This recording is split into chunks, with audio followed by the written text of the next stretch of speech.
Hello and welcome back to another vlog. This is going to be a reading vlog specifically for Family Law by Elizabeth Acevedo. This comes out in August, but I was very lucky that I got a Canongate advanced copy. I believe this is a complete copy because it's a hardback, and Lizzie got a proof, so hopefully you'll see some content over there from them as well in the lead up to this. But I am going to Spain today, which is why I'm in a hotel, and it is shit o'clock in the morning. So I'm specifically reading this on my holiday. I do have other things that I'm going to be reading, but this vlog specifically is going to be about this book. Now, I have intentionally kept away from synopsises, etc. So I don't know much about this going in, but I will leave the synopsis down below and a link to purchase a copy of this, because Elizabeth Acevedo is an auto-bio author for me and I love her writing style. This is her debut adult novel that she's done with Canongate, which are a fantastic independent publisher, and if you haven't checked out some of their books, I'm going to drop some of those down below as well, because I love repping Canongate. They do great work working with LGBT and BIPOC authors. I don't know much about this, but I'm going to make a start on this before we get on the plane, so when I get off the plane and I'm like on my own again, I will wrap up my kind of initial reaction, but at the moment I'm very tired. I went to bed at a reasonable time, but I'm still exhausted because that's what travel is. It's just constant exhaustion. So anyway, I've got that ready to go, but yeah, I will catch up with you in a bit.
So I'm 100 pages from the end of Family Law, and I thought I would wrap up a little bit now, so that I'm not giving away too many spoilers, because obviously I want you to go away and read this. Something that I've noticed specifically about Elizabeth Acevedo's writing is that she does not shy away from talking about sexual exploration or sexual violence, and with Clap When You Land and the poet X, there are clear times where she talks about like sexual ownership and kind of exploring that in a very like pro-feminist way, which I'm really here for, but also the sexual violence that is put upon women, specifically for her Dominican Republican women, or Latinx women, but just in general.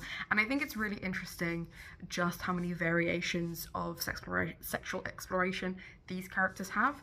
But I will say that I'm going to put trigger warnings below, because there is also sexual violence and a variety of different types of sexual violence in this book as well.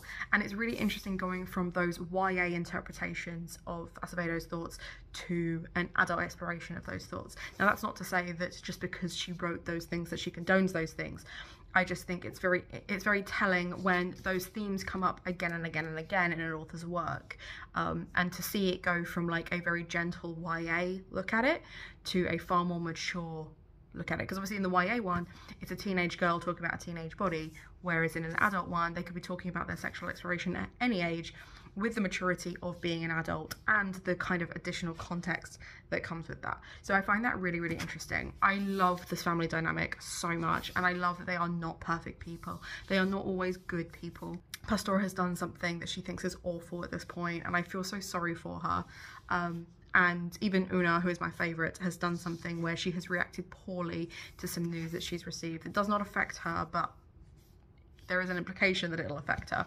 So I have not been proven right with my theories yet, but still 100 pages, who knows? But I have a sneaking suspicion that in the next 50 or so, a character is going to die. And I'm emotionally preparing for that as well as anyone can. But the next time I catch up, it will be once I'm finished, and I will tell you the rating that I gave this and my overall thoughts without spoiling the ending. Because spoiling like little tidbits there and like what I thought about it is one thing, but spoiling the ending is just rude. So I'm gonna go finish this. Probably have a cry, and I'll see you in a bit. I am home, I am clean, I am ready to wrap up this book.